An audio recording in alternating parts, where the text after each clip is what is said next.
This presentation is about evaluation. I will start with the concept of evaluation and confusion metrics. Then I will go through several metrics like accuracy, precision, recall, specificity, F1 score, and I also talk about a ROC curve.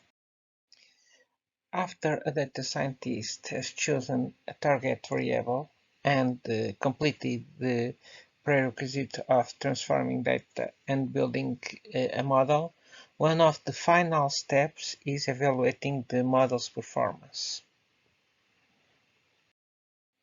A confusion matrix is a table that is often used to describe the performance of a classification model.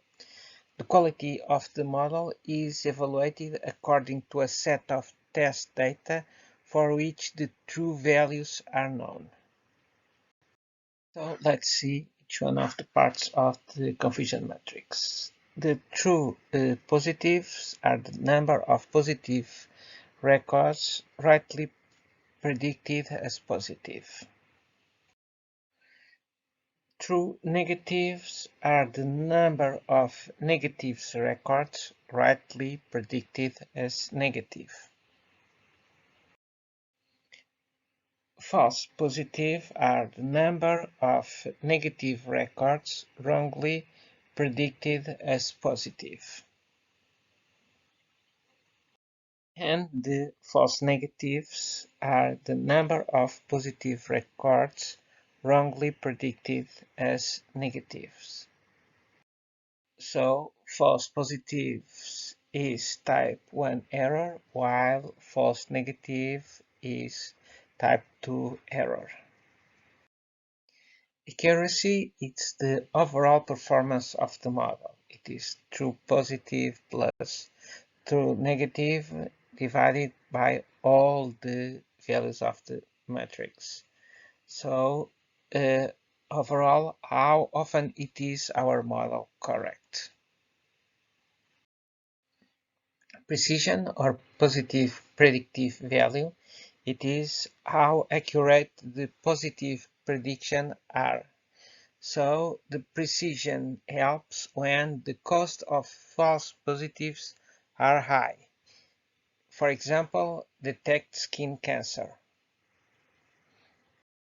The recall or true positive rate, it is the coverage of actual positive sample.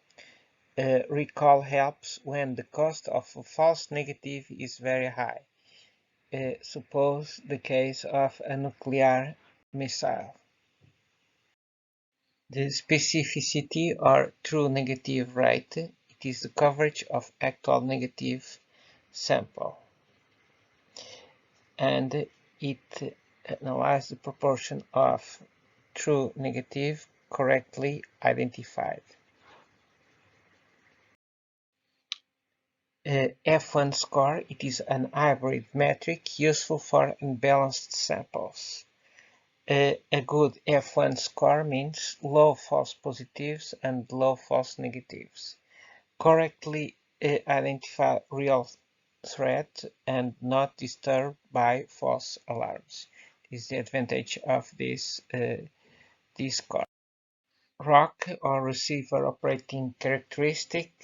It is a curve especially useful in the presence of binary non-balanced datasets.